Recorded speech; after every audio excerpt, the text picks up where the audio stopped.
संभल का इतिहास बहुत समृद्ध है और यह कई शासकों और सम्राटों का घर रहा है। लोधी से लेकर मुगलों तक, 5वीं शताब्दी ईसा पूर्व से लेकर 16वीं शताब्दी तक यह किसी न किसी सम्राट के अधीन रहा है। 5वीं शताब्दी ईसा पूर्व के दौरान संभल पांचाल शासकों का घर था और बाद में राजा अशोक के साम्राज्य का एक हिस्सा भी था। कहा जाता है कि 12वीं शताब्दी के दौरान दिल्ली के अंतिम हिंदू शासक पृथ्वीराज चौहान ने यहाँ दो भयंकर युद्ध लड़े थे। दिल्ली के पहले मुस्लिम सुल्तान कुतुबुद्दीन ऐबक ने संभल पर कब्जा करके उसे अपने साम्राज्य में शामिल कर लिया। यह 14वीं शताब्दी की शुरुआत में हुआ और उसके बाद दिल्ली के दूसरे सुल्तान फिरोज शाह तुगलक ने संभल शहर पर हमला किया, क्योंकि वहां के एक हिंदू शासक ने उसकी अधीनता स्वीकार करने से मना कर दिया।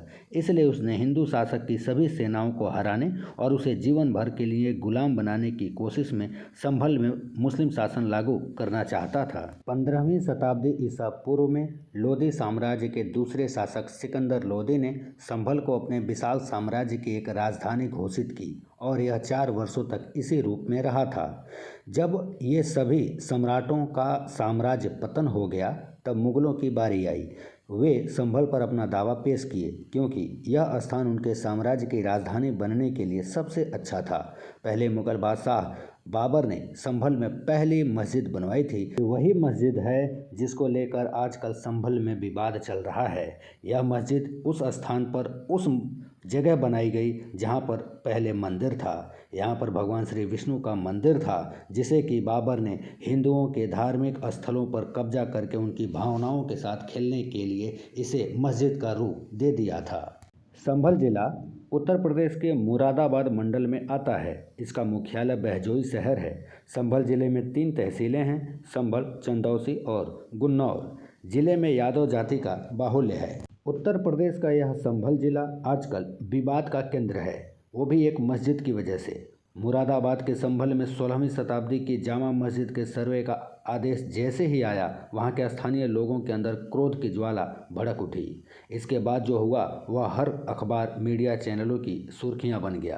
क्रोध की इस आग में पुलिस अधिकारी घायल हुए, कई मौतें हुई, दंगे होने शुरू हो गए।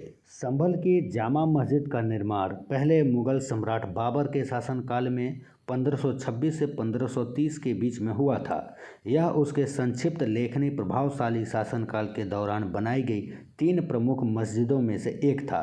बाकी की 2, एक पानीपत और दूसरी अयोध्या की बाबरी मस्जिद थी। बाबर ने उस समय हिंदुओं को अपना गुलाम बनाने के लिए उनके धार्मिक स्थलों पर आक्रमण करना शुरू किया।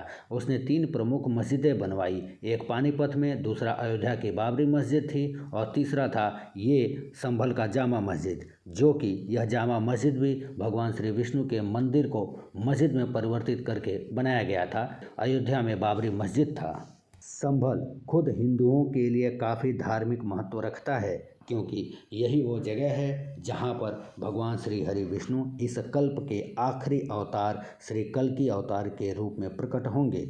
शास्त्रों के अनुसार कल्कि भगवान कलयुग यानी अंधकार के युग को समाप्त करने के लिए संभल में प्रकट होंगे।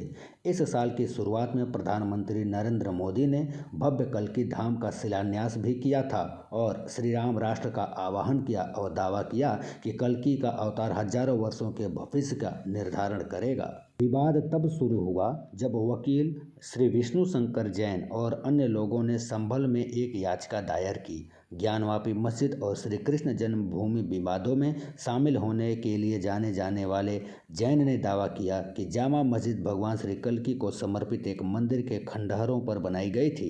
याचिका में आरोप लगाया गया है कि 1526 से 1527 में बाबर के आक्रमण के दौरान मंदिर को नष्ट करने के लिए मस्जिद का निर्माण किया गया था।